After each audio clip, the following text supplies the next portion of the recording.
There are thousands of people who have been displaced as a result of the war in Georgia. Tens of thousands, even hundreds of thousands if you believe reports. Among the unfortunate civilians caught in the crossfire in this conflict, a 12-year-old girl from outside San Francisco. Amanda Kokoyeva was in South Ossetia for a month-and-a-half long visit with her relatives. She was with family members in a cafe, and all of a sudden, bombs were falling outside. A 12-year-old girl. She spent the night in her uncle's basement. She was able to flee to Russia, flee to the north, catch a flight home from Moscow. With us now, Amanda Kokoyeva and her aunt Laura, live with us from our San Francisco bureau. It's great to see you. Welcome home. Thank you. I cannot even imagine sitting in a cafe and bombs start falling. I mean, I've been to wars where that happens, but when you were there wasn't really a war happening. It started when you were there. Describe for us what that was like. It was really scary. I didn't know what was happening. We were just sitting normally, and everybody from outside started running in, and it was just so scary. Where did you go? What did you do?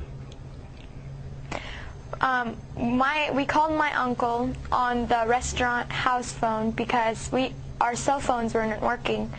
And so we called him, and he came to pick us up and drove us to his house. We ended up spending the night in the basement. Were there bombs falling all the while? I didn't see any.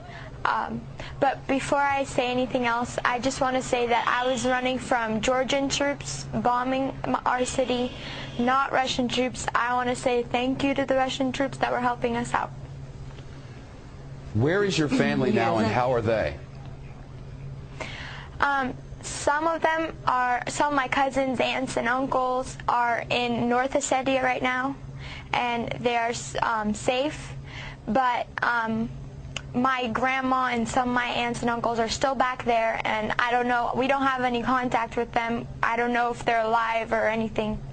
Wow, I know your aunt is with you. This I cannot even imagine. I mean, seeing a 12-year-old go through all of this, it must have been horrifying.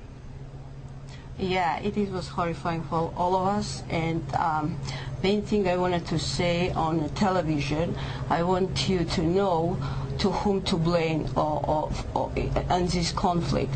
That's Mr. Saakashvili, who started this war, and Mr. Saakashvili, who is aggressor, and who in 2 days my people, Ossetian people, were killed and were bombed, and 2,000 people were killed in 1 day. And that's what I am against. I would never cut you off. Unfortunately, a commercial break will take us there in 4 seconds, whether we like it or not. I'll bring you back after the commercial. You don't want to hear that. I'll be right back with you. Thank you. Stay by.